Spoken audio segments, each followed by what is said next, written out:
Achei. Aqui, ó. Ele fez um curso. Olha nós aqui. Olha.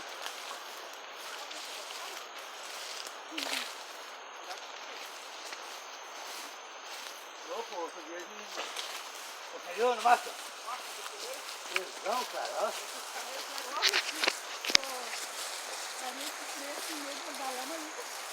É? Não, aí ó, os outros tem ainda. Já viu que eu tô... Olha, ó, isso. Opa! Isso, vai caindo.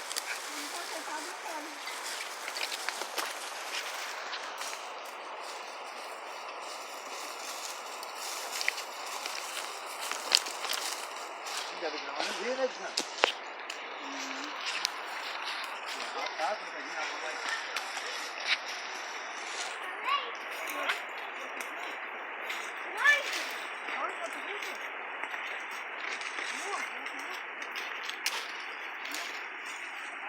Oi. O quê?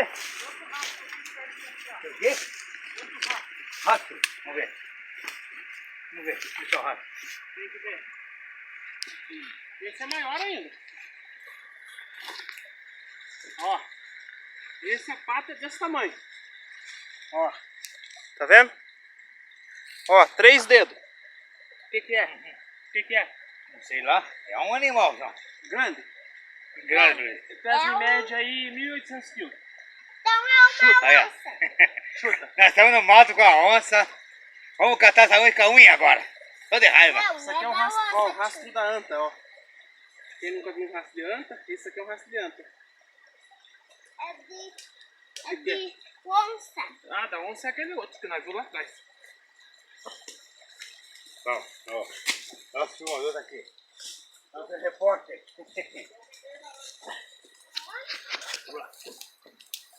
Olha, o que nós aí, cara?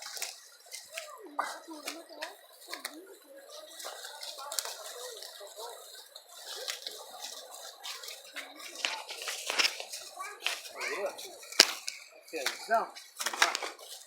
Agora.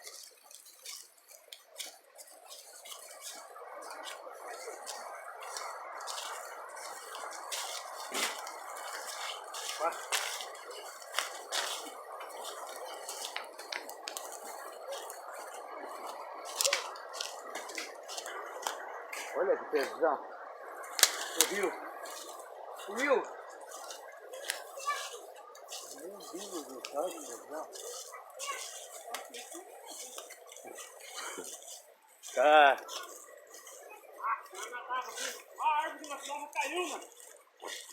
Aquela árvore ali vai subir e pular dentro do poço. Ali dá 4 metros de fundura, né?